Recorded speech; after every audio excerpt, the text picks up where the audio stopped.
সেখানে তারা কালের পর কাল ধরে পড়ে থাকবে। لا يذوقون فيها بردا ولا شرابا সেখানে তারা কোনো ঠান্ডা ও পানীয় জাতের কিছুর স্বাদ ভোগ করবে না।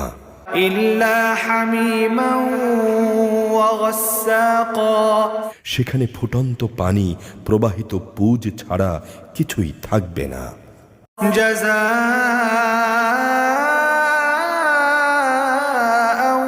وفاقا এই হচ্ছে তাদের যথাযথ প্রতিফল। إنهم كانوا لا يرجون حسابا কেননা এরা হিসাবে নিকাশের এ দিনটি থেকে কিছুই আশা করেনি। وكذبوا بآياتنا كذابا বরং তারা আমার নিদর্শন